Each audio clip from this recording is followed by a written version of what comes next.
Bueno,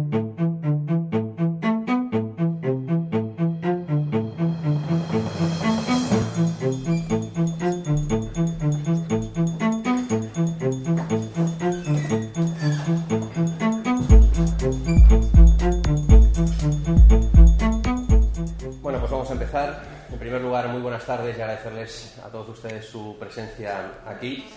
También agradecer al Club Faro que nos ofrezca la posibilidad de entrar, de conocer más un mundo normalmente envuelto en un velo de misterio y, por supuesto, agradecer a David Herrevidal su presencia aquí con nosotros. David, buenas tardes. Buenas tardes, muchas gracias. Entiendo su curiosidad y su interés, que es también el mío. No es habitual estar sentado en la misma mesa que un espía.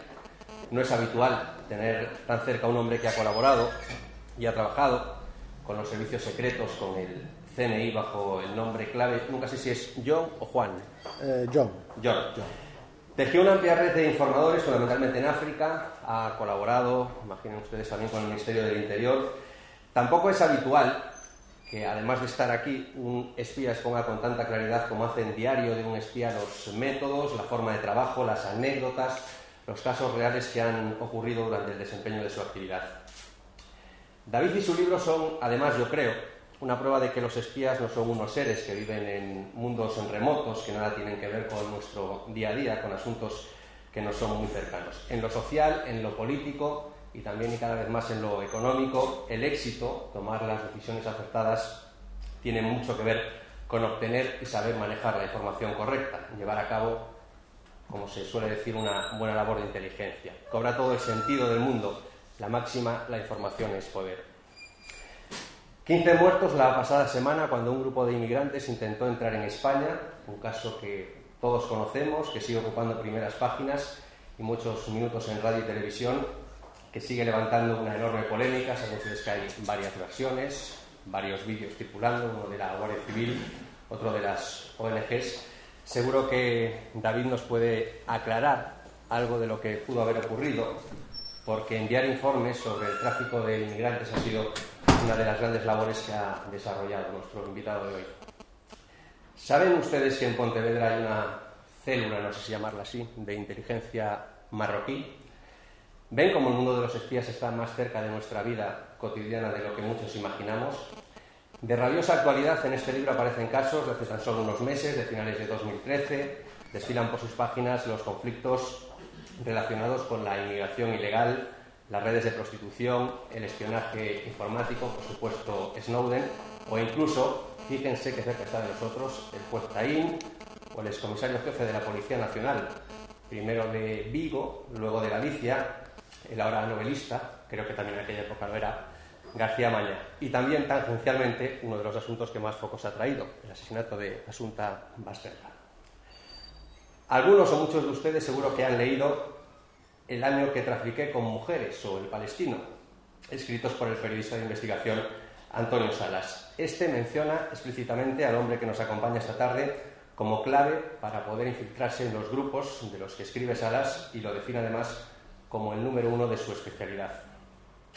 Todos intuimos, tenemos una idea de cómo trabajan los espías, fundamentalmente por novelas, películas, series, más o menos realistas o más o menos acertadas. Que quede claro que Diario de un espía no es una novela y, como ha dicho el coronel Manuel Rey Jimena, antiguo jefe de sección del CSIC, a veces se dice que la realidad supera la ficción. Este libro es una buena prueba de ello. Actualidad, cercanía, misterio, en fin, todos los ingredientes para disfrutar y para aprender qué es y cómo trabajan los espías. Yo he querido ser muy breve porque sé que están ustedes aquí para escuchar a David Herrevidal, que además, como es un valiente, nos ha propuesto hacer una breve introducción y posteriormente, y por eso digo que es un valiente, se someterá a las preguntas que ustedes y un servidor quieran hacerle. David, es tu turno. Muchas gracias.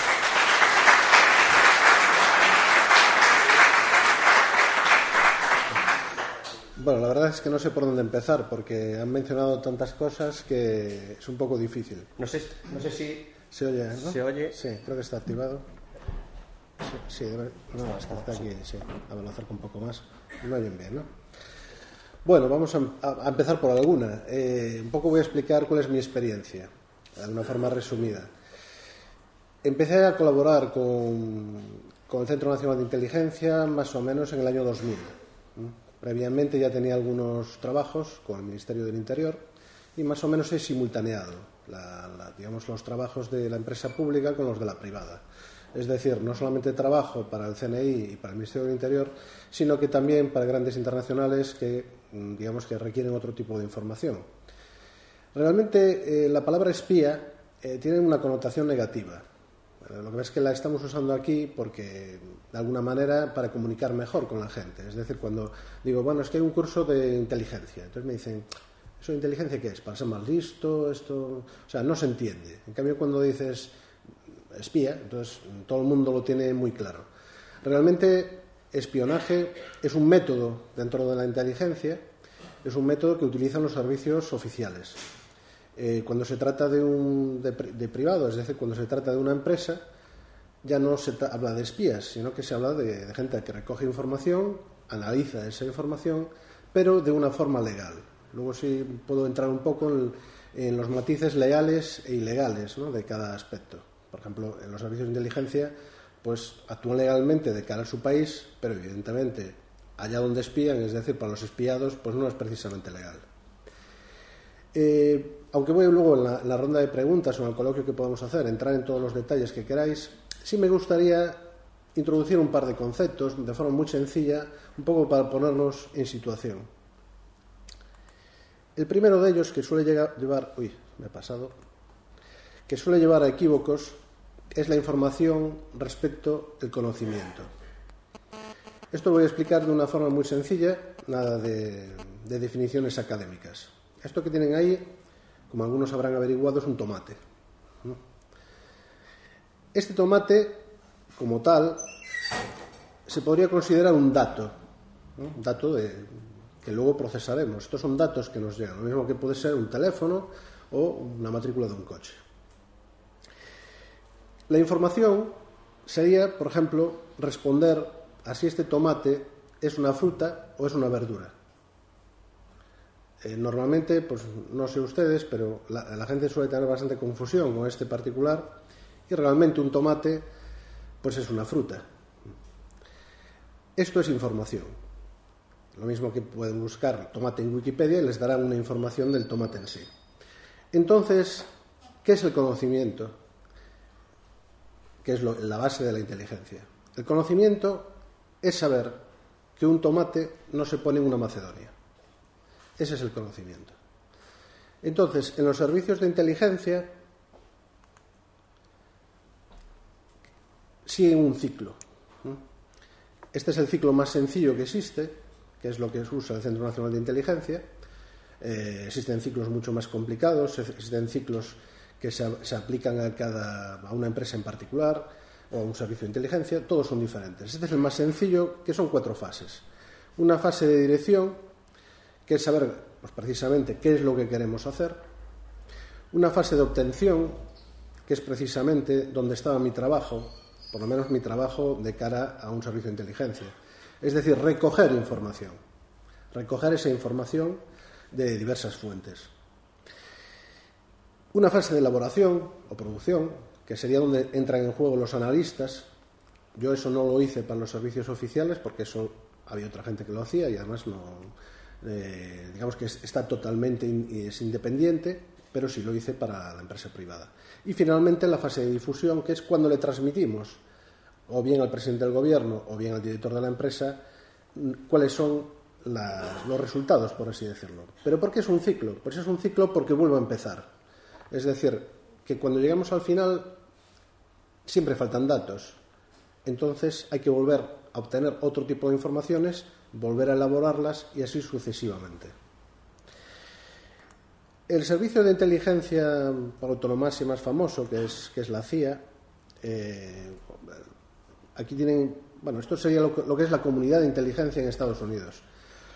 Hay ni más ni menos que 16 agencias, o sea, es bastante compleja. Bueno, es un gran país que tiene una gran tradición. En otros países es mucho más sencillo. En España lo tenemos muy claro. En España, aunque aquí he puesto una versión extendida con varios anagramas, realmente lo que es la inteligencia tradicional, pura y dura, es decir, los espías, solamente hay un organismo, que es el Centro Nacional de Inteligencia. Evidentemente, la inteligencia se puede aplicar a más cosas y por eso aparecen aquí pues la policía, la Guardia Civil, el Ejército, incluso aparece el ICES o inteligencia financiera, el SEPLAC, ¿no? que luchan contra el blanqueo, o sea, inteligencia financiera. El problema es que definir la inteligencia es muy difícil. Es muy difícil porque para cada organismo se entiende de una forma diferente. Sin embargo, es un poco como el amor. Es decir, no podemos definirlo, pero sí lo reconocemos cuando existe. Bueno, casi todos. Y en el caso de la inteligencia se aplica a la toma de decisiones. Es decir, que para que haya inteligencia significa que tiene que haber un dilema. Alguien tiene que tener una duda, o A o B. Por eso la inteligencia, en la mayor parte de los casos, es estratégica. Es decir, puede ayudar a una empresa a moverse en un entorno agresivo, sobre todo con la internacionalización, o puede ser, si es un servicio de inteligencia clásico, pues temas de terrorismo, temas de inteligencia económica que puede haber contra un país determinado, etcétera, etcétera.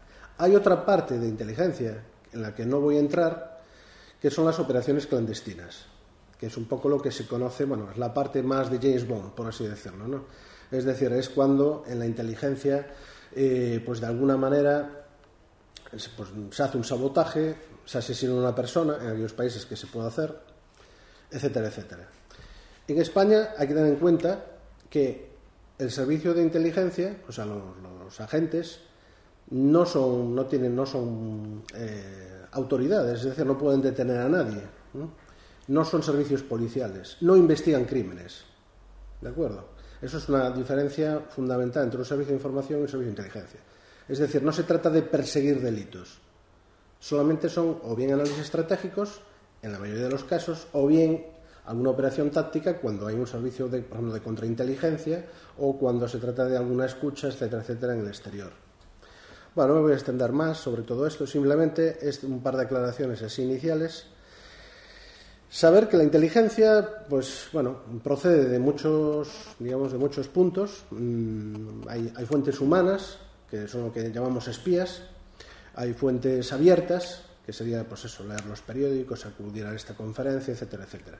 Esto hay diferencias también entre la empresa y lo que es un servicio oficial. Esta conferencia, por ejemplo, sería una fuente abierta, es decir, ustedes se sientan ahí, reciben una información, esa información es pública. Si cuando acabe la conferencia me hacen una pregunta particular sobre un tema concreto y esa respuesta es solamente para ustedes, entonces yo ya sería una fuente humana, ya no sería una fuente pública.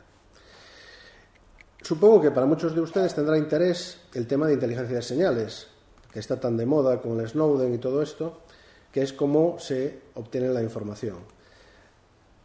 La mayoría de la información hoy en día, numéricamente, se obtiene de satélites y antenas. España también espía, obviamente, no solamente Estados Unidos. Normalmente hay una regla, y es que dentro del país las escuchas, por decirlo así de una forma fácil, suelen ser con autorización judicial. Esto tiene su trampa también. Es decir, el juez que da esa autorización pues suele ser un juez que no pone problemas. Es lógico, porque si no, un servicio de inteligencia pues no sería muy difícil, ¿no?, seguir adelante. En España solamente sabemos, porque nos lo dijo el otro día el director del CNI, que se hacían más o menos se interceptaban unos 1000 teléfonos de forma anual, ¿no?, de media aproximadamente. Eso significa que dentro de España, es decir, aquí en Pontevedra, si el CNI quiere escuchar cualquiera de sus teléfonos, pues va a ir a un juez. Claro, tiene un juez que no sabemos, o sea, no ha dicho cuántas aprueba y cuántas deniega. Sí sabemos que, por ejemplo, en Estados Unidos, que tiene un sistema análogo, pues creo que de 40.000 solicitudes, pues creo que se han denegado 17. Seguramente porque han cubierto mal el papel, porque otra razón no tenía. Es decir, que sí, se siguen unas reglas democráticas por un lado, pero por otro lado tampoco se ponen muchas dificultades, obviamente. Fuera del país hay barra libre. Es decir, los servicios de inteligencia fuera del país pueden espiar todo lo que quieran, porque esa es su función. Entonces no es de extrañar que Estados Unidos pues escucha lo que dice Rajoy, lo que hace Merkel, etcétera, etcétera. España hace lo mismo. Bueno, no exactamente, porque no tenemos los mismos medios que Estados Unidos, no como la NSA. Pero, evidentemente, pues en países donde interesa, como los países vecinos, como en Mali, como en Afganistán, pues se hace, evidentemente, también se interceptan teléfonos y también se tienen antenas donde se puede, evidentemente. O sea que en ese sentido, pues no hay grandes diferencias.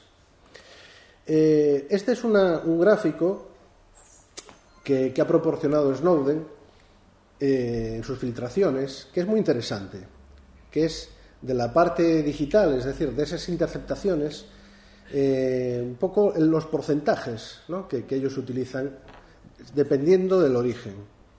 Entonces, por ejemplo, esta zona verde, que tiene ahí más o menos, que suma un 43%, este 43% proviene, por un lado, de autorizaciones judiciales y, por otro lado, de compañías privadas que tienen algún tipo de acuerdo, ¿no? Entonces se ve claramente que es una importante cantidad. Pero luego esas otras apartados más pequeños son igualmente interesantes, porque ahí está desde hackers, que sería lo que pone ahí TAO, ¿no?, que son pues operaciones especiales, o sea, cuando le encargas a un hacker que te pinche algo, satélites propios, satélites de Estados Unidos en este caso, satélites ajenos. Es decir, que si tenemos un satélite español de comunicaciones como el Hispasat, pues van los americanos y lo interceptan, ¿no? Entonces todo lo que pasa por ese satélite, que son muchísimas cosas, pues lo quedan, así de sencillo. También es una parte importante. Y otra cosa interesante es una, que no sé si lo verán, que es una parte pequeñita, que es aquí, que está en amarillo, que es el 7%, nada más, que pone segundo, o sea, pone segundo y tercero, ¿no? Son partes ajenas. Esto es los datos que le dan otros países. En principio, los segundos serían los 5 ojos, es decir, los aliados más íntimos, que serían Canadá, Reino Unido, Nueva Zelanda y Australia. Esto da información directa. Y los terceros, pues serían todos los demás países. ¿Qué significa esto? Significa que, por ejemplo, la cantidad de datos que le pueda dar, por ejemplo, el CNI al servicio de inteligencia americano, pues es mínimo. O sea, es que es mínimo, porque si el global de todo esto, de todos los aliados, es del 7%, cada país en concreto, que además ni siquiera está en el círculo íntimo, sino que está mucho más allá, pues no sé, a lo mejor es el 0,01, o sea, una cantidad insignificante. Es decir, que los medios que tiene la NSA, evidentemente, con miles de satélites, no se pueden comparar a los nuestros. Pero el estilo es muy parecido. En ese sentido, los servicios de inteligencia funcionan de manera muy similar. Bueno, no me voy a extender mucho más con todo esto, prefiero que me hagan preguntas. Sí les voy a enseñar esta fotografía que he traído, porque es una fotografía que aparece en el libro y que tiene, para mí, ejemplifica muy bien cómo es la inteligencia. Vamos a ver, este niño que está ahí, un niño de corta edad, tendrá 5 años más o menos. Al fondo se ve un vehículo que estaba descansando en ese momento con inmigrantes. Esta es una foto tomada en el desierto de Argelia. Esta es una foto tomada por un informador que trabajaba para mí. Es decir, que su misión pues era recoger información de una serie de aspectos. En este caso, pues era de rutas migratorias, y entonces pues había un tráfico de niños, ¿no?, que había detectado. Y entonces me proporcionó algunas fotografías, como esta y como esta otra que voy a mostrar. Es la misma. En este caso ya se ha subido el vehículo, está a punto de salir hacia Marruecos este niño. Lo primero es que estas fotografías no fueron a ningún sitio, es decir, no se las he mostrado a nadie. Digamos que en este libro, y ustedes son unos de los primeros que la están viendo. ¿Por qué? Porque carece de interés. Dirán, pero ¿cómo? Pues es un tema que parece muy interesante. Pues no. No, porque el objetivo de la inteligencia es, por ejemplo, en este caso, él tenía que conseguir matrículas, conseguir fotos de traficantes, conseguir fotos de personas de interés. Pero esto es anecdótico. Es el problema que tiene la inteligencia. Es decir, que no se trata de combatir crímenes concretos, ni se trata de darle un aspecto humano. Entonces, en este caso, lo menos interesante era que hubiera allí niños. Y estas son fotos que a mí me llegaban y yo archivaba, porque decía, bueno, qué pena. O sea, a mí me daba pena, evidentemente. Pero no tenía ningún valor. desde el punto de vista estratégico. Bueno, y con esto no me voy a ya extender más, prefiero pasar al tema de preguntas y luego en todo caso avanzo un poco más, pero bueno, me gustaría... Sí, muy bien, David. La primera pregunta que se me ocurre es precisamente lo que acabas de señalar, ¿no? Porque yo creo que a todos nos ha llamado un poco la atención, ¿no? Esas fotografías no servían para nada. Exactamente cuál era tu trabajo en este caso concreto, es decir, tenías una red de informadores, digamos, en África. ¿Qué tenían que hacer y cuál era tu trabajo luego para el CNI? Vamos a ver, tanto para el CNI como para el Ministerio del Interior, con distintas, o sea, hay diferencias entre los dos, porque cada uno quería una cosa. O sea, digamos que el CNI es más estratégico y el Ministerio del Interior va más al detalle, ¿no? Más al dato operativo.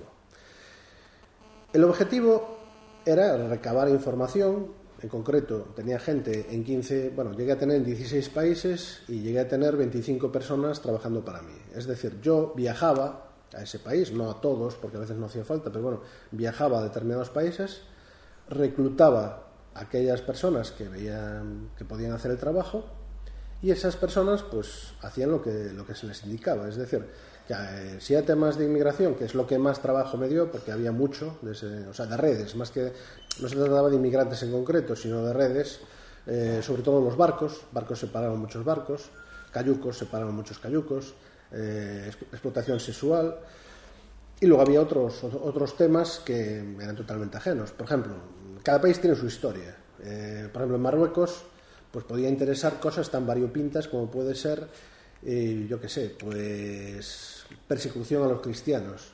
Es decir, si se perseguían más o menos a los cristianos.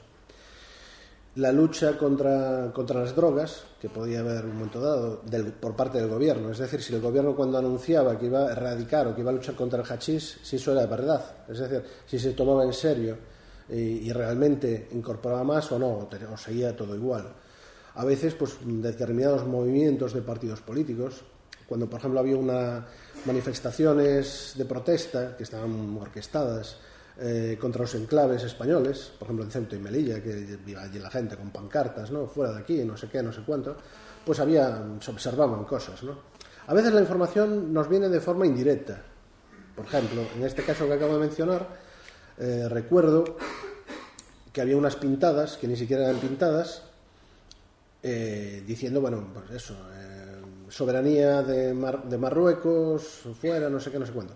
Pero estas pintadas realmente, no, o sea, no eran pintadas, eran como unos cartelitos que eran de poner y quitar, ¿no? Y se hacía a plena luz del día, es decir, en autopistas principales.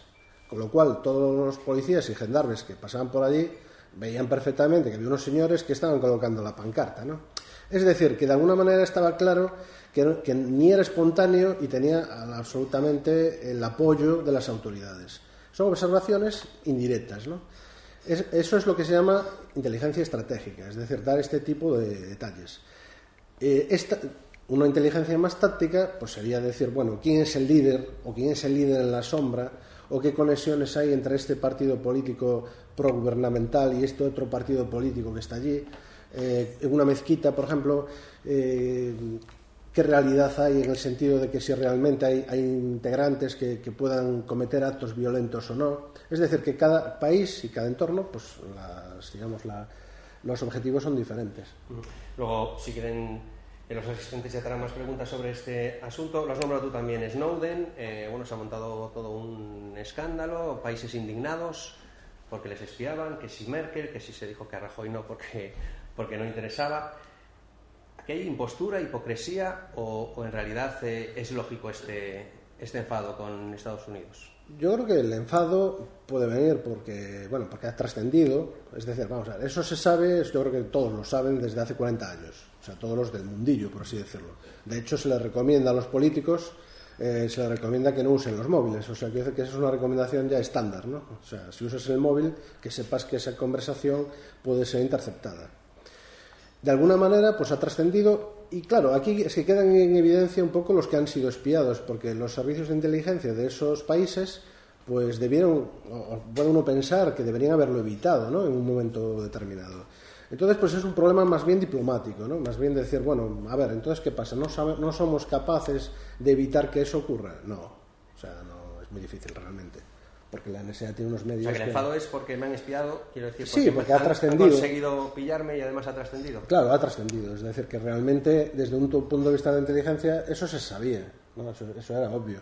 Es más, se hace lo propio. ¿Qué pasa? Que estoy convencido que en países vecinos pues nosotros hacemos exactamente lo mismo. O sea, porque nos interesa saber cuál es la postura oficial de determinados...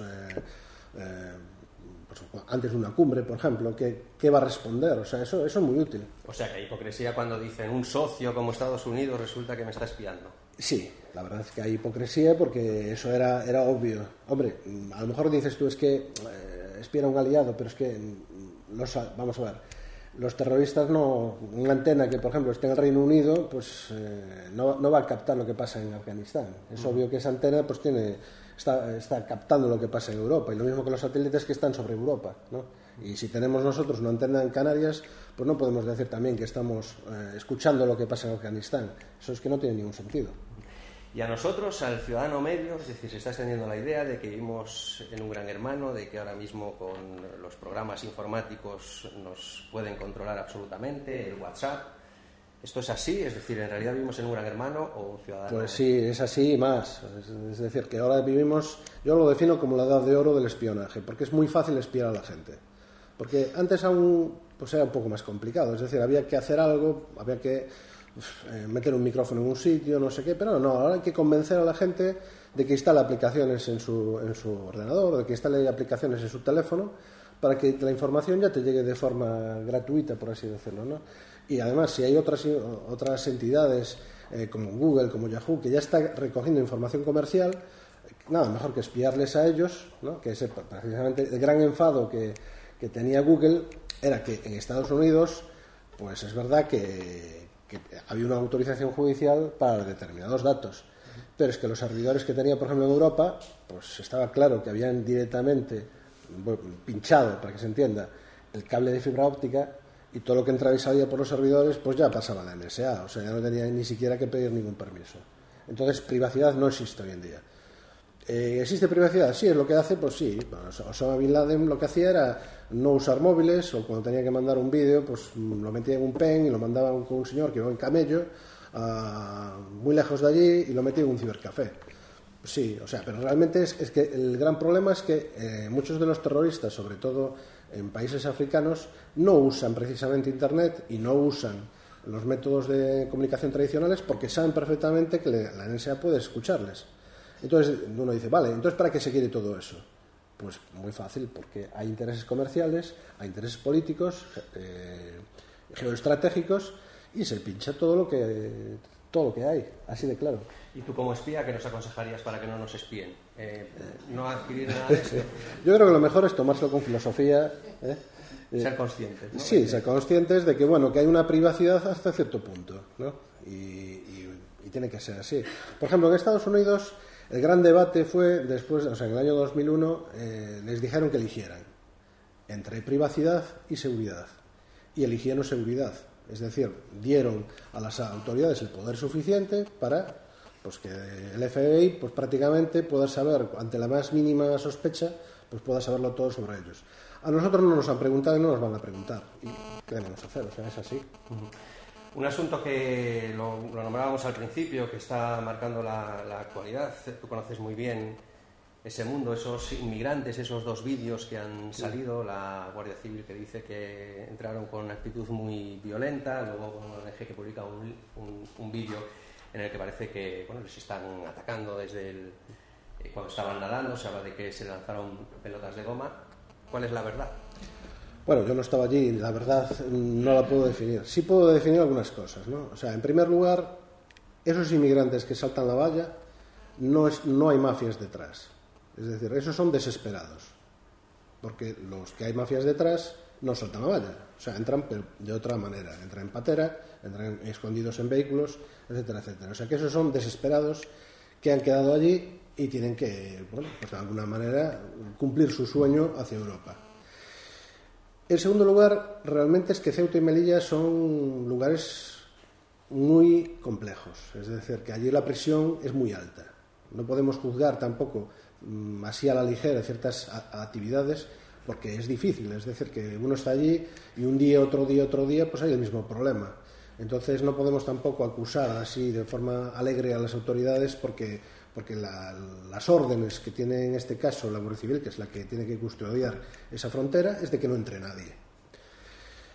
Luego, evidentemente, está claro que los inmigrantes, en este caso, si mueren 14 personas, no ha sido porque se hayan equivocado ni porque de alguna manera se vieron presionados, de alguna manera no pudieron llegar a esa playa y supongo que el agua estaría muy fría. Algo pasó que si no estuviera la Guardia Civil pues no habrían muerto, eso está claro. Ahora, acusar realmente a la Guardia Civil de haberlo hecho bien o mal es algo que no tengo los datos suficientes, porque claro, si realmente les tiran pelotas de goma o les disparan con balas cuando están en el agua, pues evidentemente hay una negligencia. Pero a veces la simple presencia, es decir, los inmigrantes es cierto que están desesperados y es cierto que no se comportan, ¿no? En nuestros términos, y es cierto que tiran piedras o que muerden o que hacen lo posible por entrar.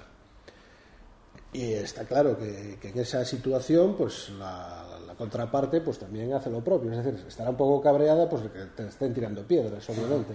Y si tienes las órdenes de que no entre nadie, pues tendrás que defenderte con pelotas de goma o con los medios que tengas a tu alcance. Claro, ¿qué pasa? Que eso en una playa puede ser negligente, porque puede dar lugar a accidentes, ¿no? En este sentido. Pero bueno, en cualquier caso, habrá que esperar un poco a que se investigue realmente si fue así o simplemente se vieron intimidados porque unos minutos antes pues habían usado esos medios antidisturbios cuando realmente había un asalto a la valla. Porque ese ya, creo, el tercer asalto, es decir, que primero entraron por un sitio, lo rechazaron, y luego entraron por otro, también lo rechazaron y al final pues vinieron ya por el agua, que fue cuando se produjo la desgracia. También hay que aclarar una cosa, y es decir, que en Marruecos no existe ningún respeto en el caso de los inmigrantes por los derechos humanos. Es decir, que el objetivo de Marruecos y de otros países es, por decirlo claramente, apalear a todos los inmigrantes porque es el único método que tienen para que no pasen. O sea, eso es así. Lo que pasa es que eso lo vemos bien, ¿no? Un poco lo toleramos.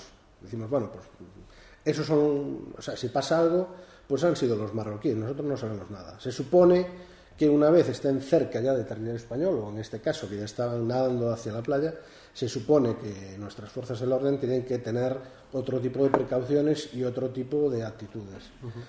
Yo tuve muchos informes que me decían que había agresiones a inmigrantes, pero agresiones de huesos rotos, o sea, dejar a la gente medio muerta.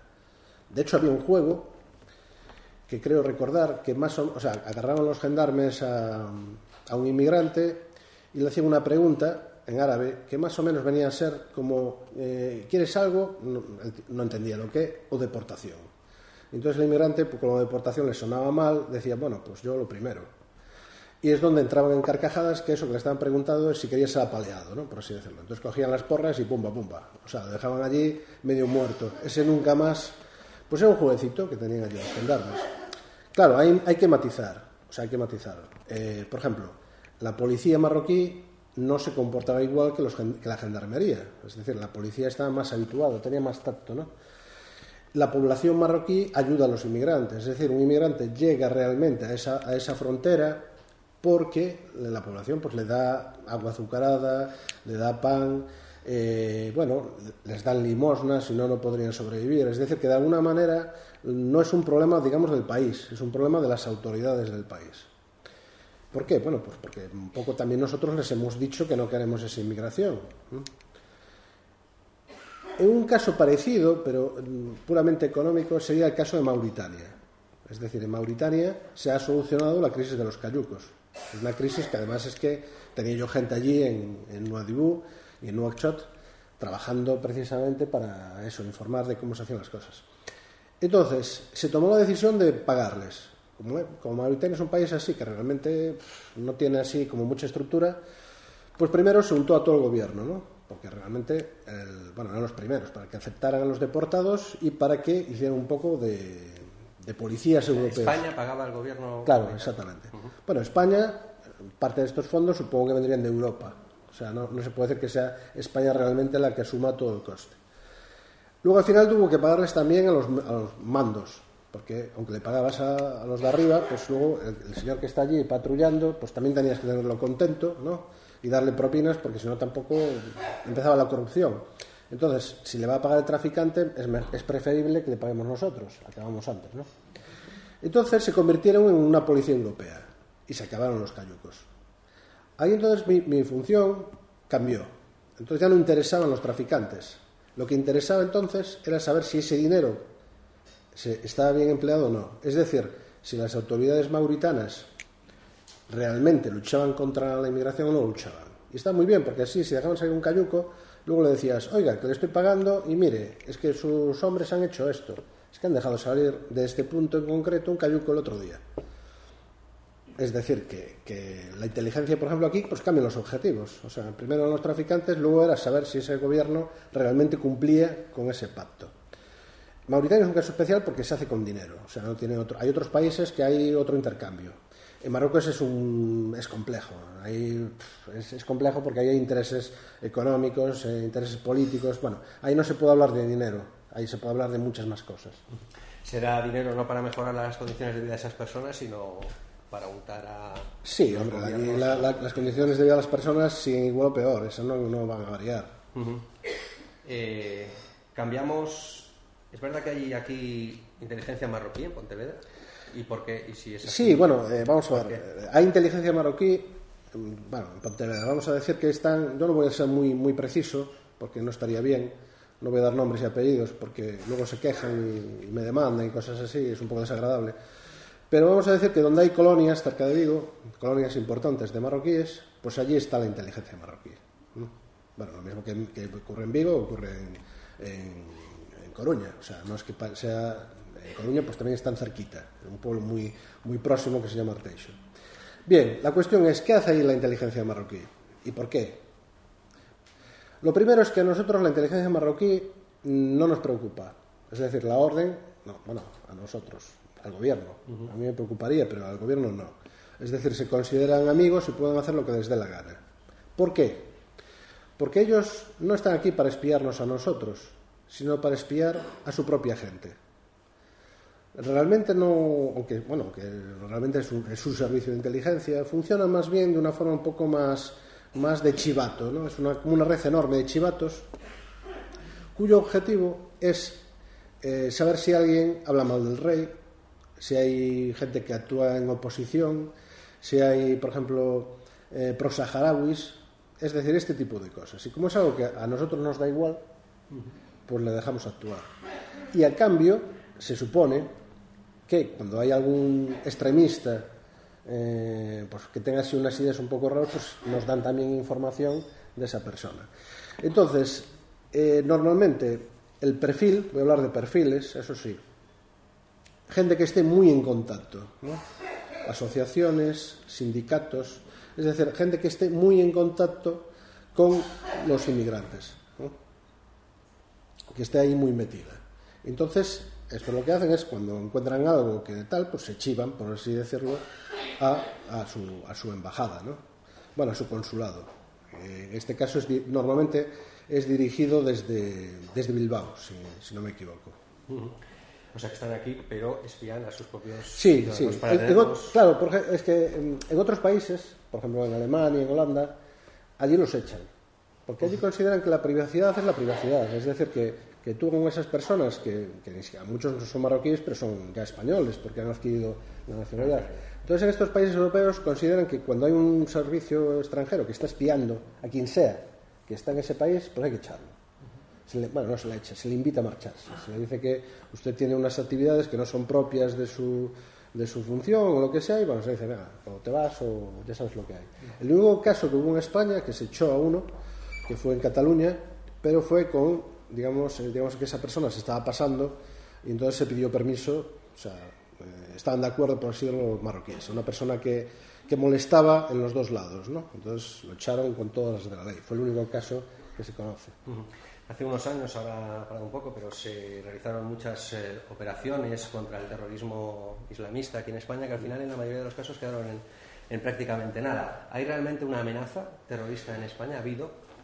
Bueno, todos conocemos... Sí, vamos a ver. Por un lado, sí, evidentemente los terroristas son muy peligrosos porque cuando hay un atentado pues puede ser bastante trágico, ¿no?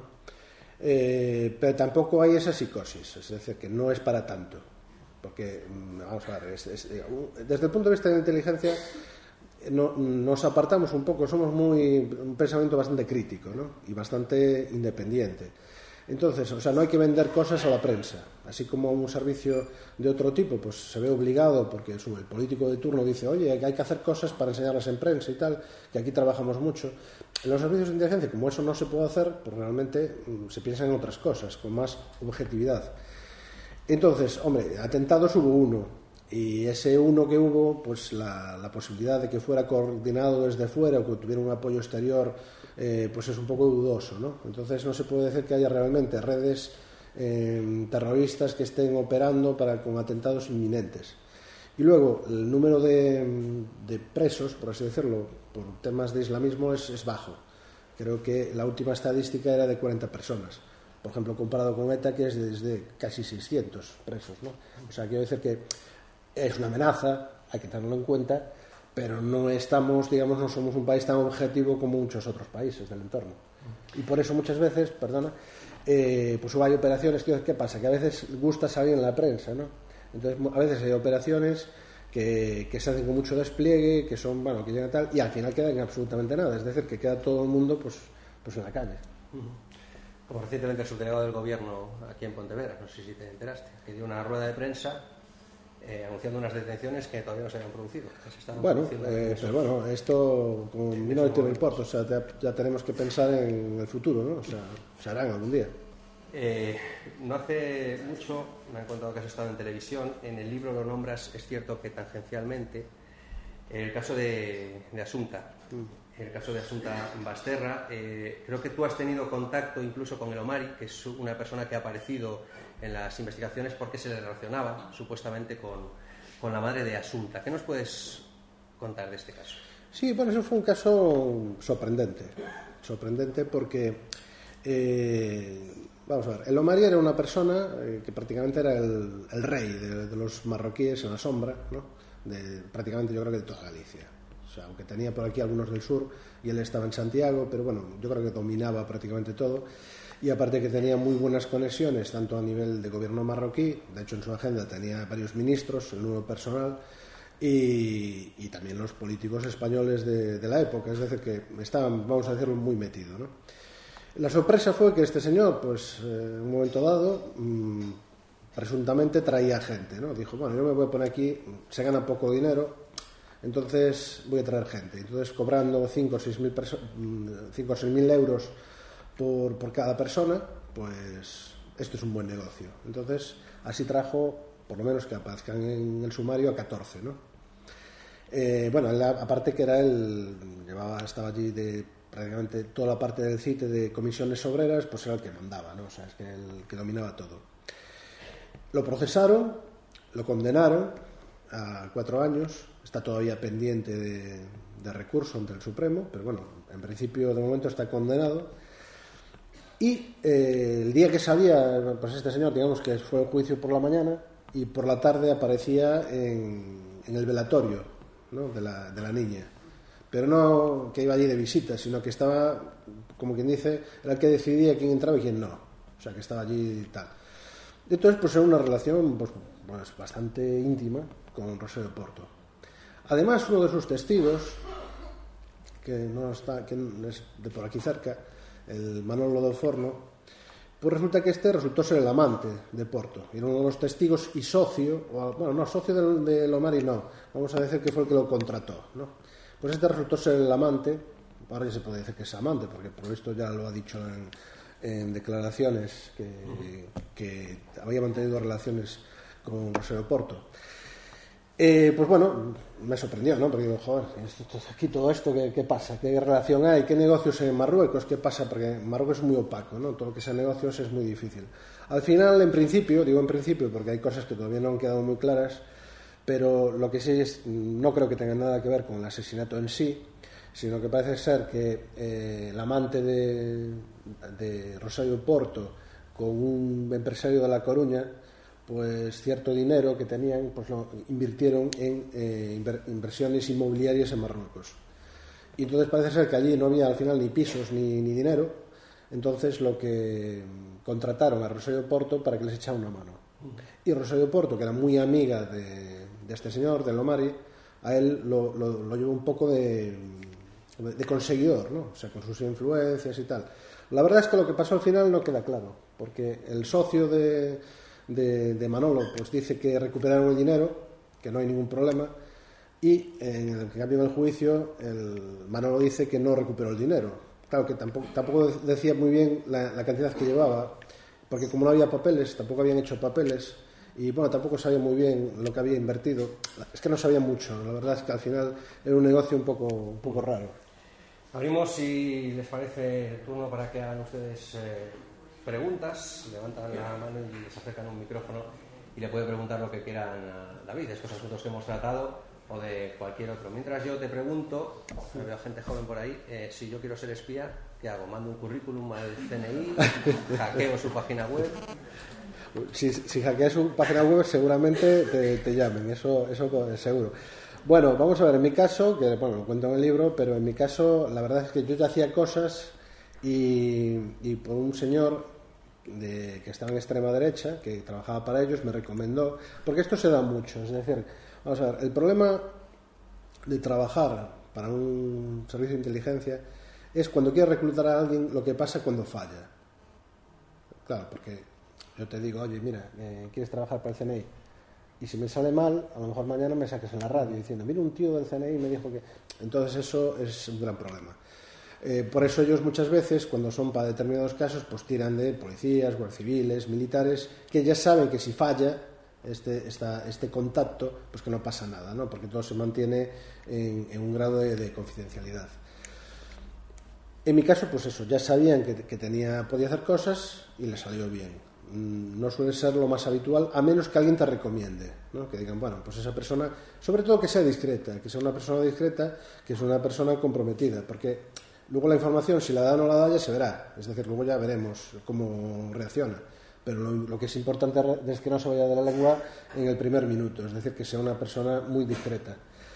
Luego, por otro lado, la forma, digamos, porque estoy hablando un poco de lo que son informadores, ¿no? De lo que son las fuentes humanas, pero en el CNI trabaja mucha gente que trabaja en muchas cosas.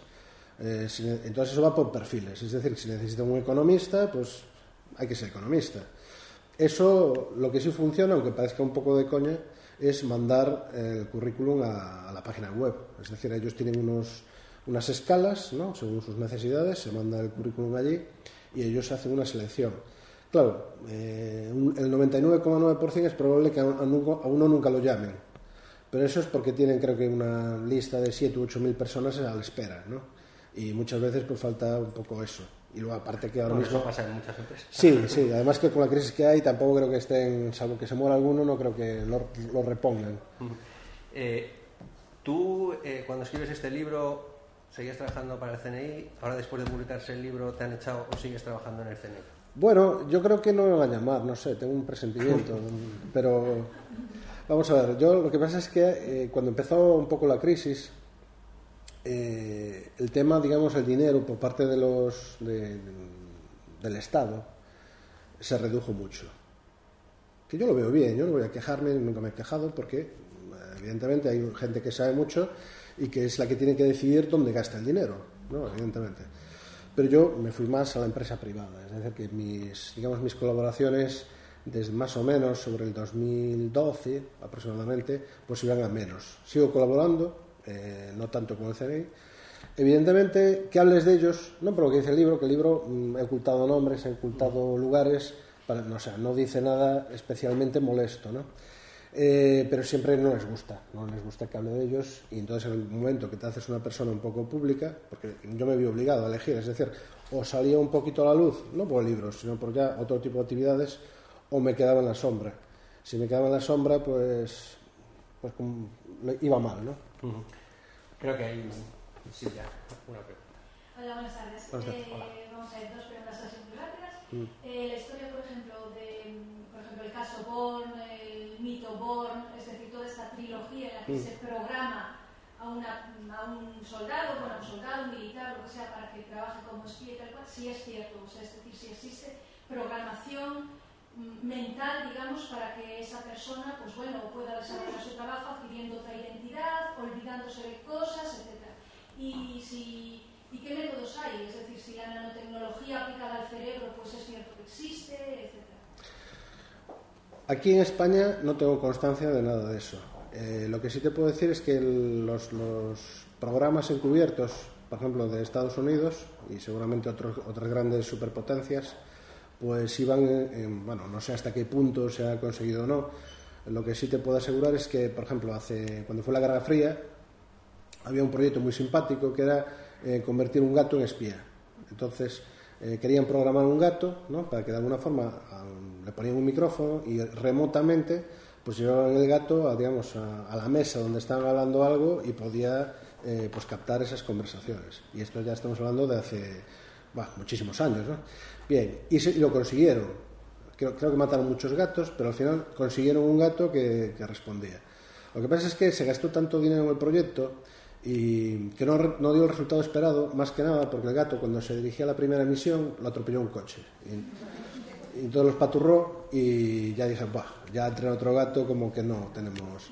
Entonces es posible que en ciertos países, ya no sé si tan exagerado y tan espectacular como ese mito, pero algo sí se estará haciendo en este sentido. Habrá programas encubiertos seguramente. Creo que hay más preguntas. Hola, buenas tardes. Buenas tardes.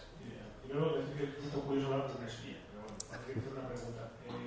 Todos sabemos que cuando uno tiene mucha información, a veces cuando no tiene ninguna, a ver qué se puede. Yo entiendo que procesar esos millones y millones de correos, de llamadas y demás que se pueden hacer en esa, eso dicen que es bomba y ya sabes ahí, ¿cómo es posible procesar tal cantidad de información? O sea, me parece, pues, como que ahora, los coordinadores, ¿cómo se procesa eso un poco? Y segundo, quería decir, ¿el sistema Citel que tiene España se parece en algo a estos sistemas americanos? Muchas gracias. Lo dices en tu libro, ¿verdad, David? Que pones en marcha un sistema y al final tienes tanta información. Claro, que... vamos a ver, el problema de que existe hoy en día no es de falta de información, sino es de exceso de información. O sea, la gran crisis que están sufriendo los servicios de inteligencia es que la información es inmensa, sobre todo cuando son fuentes abiertas. Y procesar esa información pues es el gran reto. Y de hecho, el problema es que mucha de esa información es basura y al final no consigues nada. Es decir, que eso está, digamos, es una cosa, los algoritmos para extraer esa información pues se sigue evolucionando. Yo tuve un proyecto que duró una semana nada más, hace 10 años, de un troyano en un país, que en una ciudad pues metimos el troyano para pillar datos. Y duró una semana, algo más, duraría un mes. Pero duró un mes porque daba tanta información que luego no podíamos leerla. Es decir, que aquello inútil, información inútil. Para conseguir un dato de información, pues tenías que tener a 3 personas leyendo un montón de correos y un montón de cosas realmente absurdas. ¿Y cuál era la otra pregunta? ¿Qué otra cosa había? Estaba pensando en los troyanos. Sí, o sea, que no se hace troyanos. Sí, no, eso sí, pero... El sistema Citel que tienes el Citel, sí. Sí. Vamos a ver, el sistema Citel no tiene, o sea, el sistema Citel es un servidor que se ha hecho así precisamente para dar una cobertura legal al tema de las escuchas y moderna. El sistema Citel funciona de una forma muy sencilla. Primero, hace falta una orden judicial. Sin orden judicial ya no hay nada más que hacer. La orden judicial se le da al proveedor de telefonía. Y ese proveedor y se le da la orden judicial más, por así decirlo, un identificador que es como un slot de Citel a donde tiene que conectarlo. Entonces la empresa de telefonía, da igual que sea Telefónica, Movistar, Orange, lo que hace es desviar ese teléfono a ese slot, ¿vale? Entonces todo lo que pasa por ahí se queda en el servidor de Citel. Luego el funcionario, sea policía, guardia civil, no voy a decir CNI porque el CNI realmente creo que tiene un servidor parecido pero no igual. Pero bueno, el sistema es el mismo, es decir, hace falta la orden judicial, lo único que pasa es que en vez de ir a Citel pues iría a un servidor que sería suyo, pero la filosofía es idéntica. Entonces ese funcionario se conecta a ese servidor y se baja unos archivos. Normalmente hay archivos de audio y archivos de SMS, ¿no? Son unos MP3 y el texto. Entonces ya el investigador pues utiliza esos archivos para su investigación. Como el CNI tiene un sistema parecido pero no igual, se supone que puede ir un poquito más lejos en lo que pasa por esa línea, porque hasta hace poco, por lo menos, no sé si ahora mismo, solo se cogía voz y SMS por un problema legal, es decir, que no se consideraba otro tipo de informaciones, por ejemplo, los datos, ¿no? O sea, tú quieres saber un email, ese email le mandas una orden judicial al servidor del email, por ejemplo, a Google, ¿no? A Gmail le dices, oye, dame este email en concreto, pero no se cogía esa información, o sea, solamente voz y solamente los SMS. Entonces, bueno, ahí es que es muy limitado, o sea, el sistema es muy limitado, en principio. O sea, no es como otros programas como en Estados Unidos, que su ley lo permite, programas antiguos del FBI, que absolutamente todo, es decir, toda la información que pasaba por tu ADSL o por el cable, todo iba a ir a sus manos. Entonces utilizaban ya programas muy evolucionados que son los que descifraban, descodificaban toda esa información para luego procesarla. Por eso tuvieron el problema que tuvieron, es decir, que la descoordinación entre agencias y el exceso de información en el año 2001 pues no pudieron evitar los atentados que seguramente si lo tuvieran, digamos, de otra manera, pues sí podrían haberlos evitado. No sé si hay más preguntas, mientras se lo piensan. Esta chica de cine, hay una serie que se ha puesto muy de moda y que ha conseguido grandes premios, sobre todo en las 2 primeras temporadas, que es Homeland. No sé si la has visto. Sí, la he visto. ¿Tiene algo de base real? Tiene algo de base real, algo. Otras cosas pues va un poco, bueno, de espectáculo, ¿no? Estilo muy americano. Hay otra serie que es mucho más difícil de seguir, que es Rubicon, que es así una serie que se ajustaba más. Porque hay que pensar que en inteligencia el 90% de la actividad es leer papeles, ¿no? O sea, quiero decir que muchas veces, bueno, papeles, fotos, escuchar audios, procesar, interpretar. Además es que muchas de las conversaciones vienen en idiomas extranjeros. Entonces es que hay mucho labor ahí que es exclusivamente de habitación, ¿no? O sea, de aburrido. No hay que andar por ahí pegando tiros. Eso es lo menos, ¿no? Por así decirlo. Sí, creo que hay una pregunta. Hola. Vamos a ver, quería saber si hay alguna diferencia sobre los servicios de inteligencia, siempre oímos hablar de los americanos, los ingleses, el Mossad. ¿Tiene alguna diferencia o es el secretismo que la...? Sí hay diferencias, sí. Hay diferencias sobre lo que pueden hacer. Pero eso no ocurre solamente con el Mossad, sino que ocurre... Vamos a ver, la cuestión está en que cada servicio de inteligencia, evidentemente, tiene unas directrices y unas posibilidades que le da el gobierno de su nación. Entonces, en nuestro caso son limitados. Es decir, nosotros no podemos matar a nadie, por ejemplo, ni podemos hacer determinadas cosas que comprometan, pues a lo mejor diplomáticamente. En Estados Unidos, pues sí tienen tienen muchas más prerrogativas que nosotros. Es decir, si el presidente de Estados Unidos decide matar a un tío en Pontevedra, pues dice, a ese señor hay que matarlo. Entonces viene un dron y lo mata, y se acabó. Que es ilegal aquí, pero para ellos no. O sea, porque su constitución lo permite. En este sentido, ¿Israel en qué es diferente? Bueno, es diferente en que un poco le importa poco lo que piensan los demás, ¿no? En ese sentido, tienen mucha más libertad. Es decir, que si deciden, por ejemplo, cuando asesinaron a unos integrantes de Hamas y lo hicieron utilizando pasaportes duplicados ingleses, pues se montó un escándalo internacional, los ingleses todos cabreados porque habían clonado sus pasaportes. Pero les da igual. Entonces, esa es un poco la diferencia. Es decir, no es que sean unos tienen más medios que otros, pero unos tienen más libertad. O sea, su legislación le permite hacer más cosas. Y en Israel, evidentemente, pues les permite hacer mucho más que a nosotros. Es cada vez, tú decías que optaste por la empresa privada, digamos, de alguna forma. Es cada vez más habitual que las grandes empresas, supongo, porque una pequeña empresa no tiene medios para eso, entre comillas, espíen, es decir, que hagan labor de inteligencia con la competencia. Claro, vamos a ver, lo que pasa es que ahí no se usa la palabra de espionaje porque, hay empresas que espían, evidentemente, pero eso es ilegal, también es evidente. Es decir, el espionaje industrial pues es ilegal y es una práctica que... Entonces, hay empresas que se tienen que defender de ese espionaje industrial entonces pues hacen un contraespionaje, por así decirlo. Y luego hay otro espionaje legal, ¿no? Que no se llama espionaje, se llama recolección de información. En el libro pongo un ejemplo que es que lo pone un analista norteamericano que es que hay dos empresas rivales, ¿no?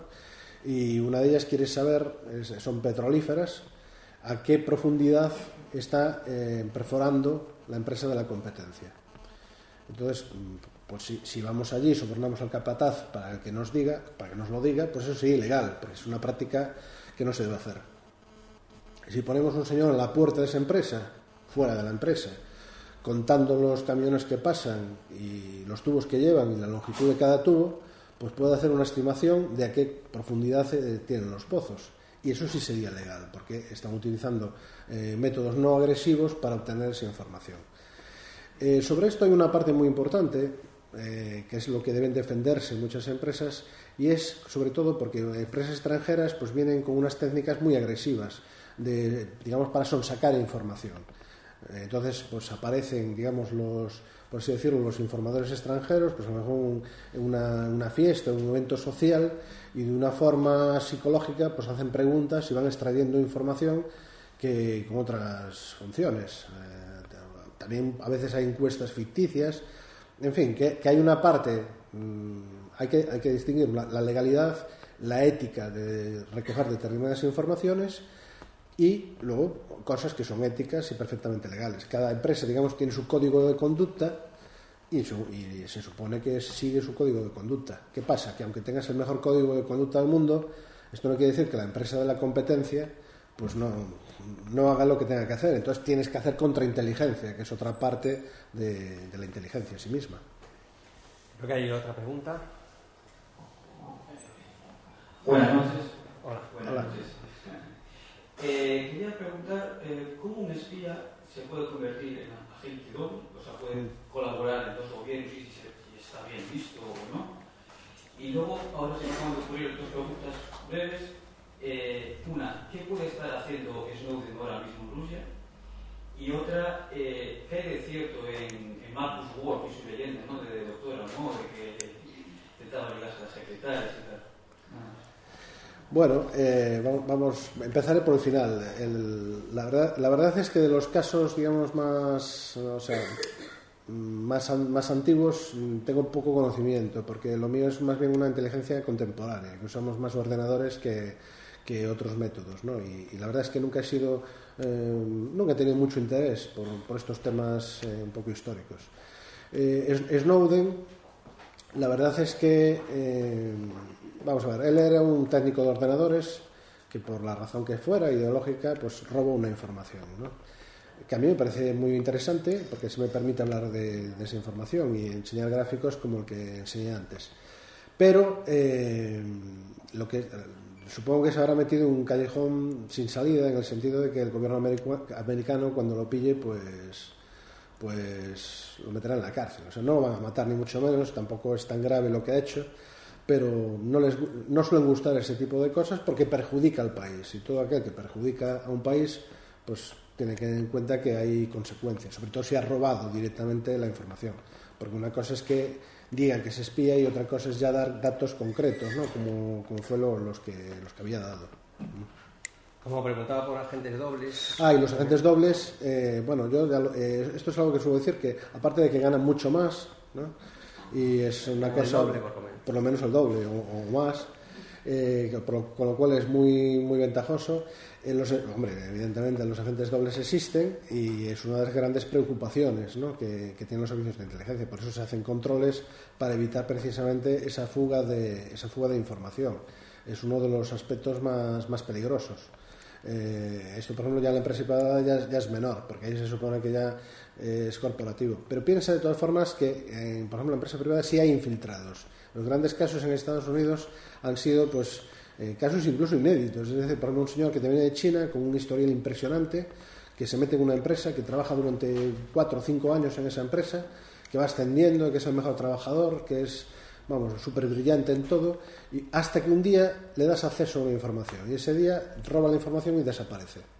Es decir, que ha trabajado años y años para llegar ahí. Eso realmente es difícil de comprender, ¿no? Y te preguntaba también qué estará haciendo Snowden en Moscú, en Rusia. Quiero decir, a lo mejor iba por ahí, gente doble o... No, yo no lo creo. Yo creo que este señor, pues por la razón que sea, no le gustaba lo que veía, engañó a sus compañeros. Entonces, gracias a esos engaños, consiguió unas contraseñas. Ya estarán despedidos todos, claro, evidentemente, a estas alturas. Y se metió en unos servidores de los cuales se extrajo una información que yo creo que ni él mismo entiende muy bien algunas cosas, porque no las ha explicado. Entonces se ha elucubrado si de dónde salen estos datos. La verdad es que él no lo sabía tampoco. Él simplemente robó una información y dijo, aquí está. Y de hecho aún se está descifrando, no hay dudas de lo que quiere decir. Hombre, este gráfico que acabo de enseñar y alguno más, pues están más o menos claros, ¿no? Porque, bueno, se pueden descifrar. Pero luego, por ejemplo, saber si los X millones que eran de informaciones que procedían de España, ¿no? Pues se los había dado el CNI o no, pues a lo mejor no.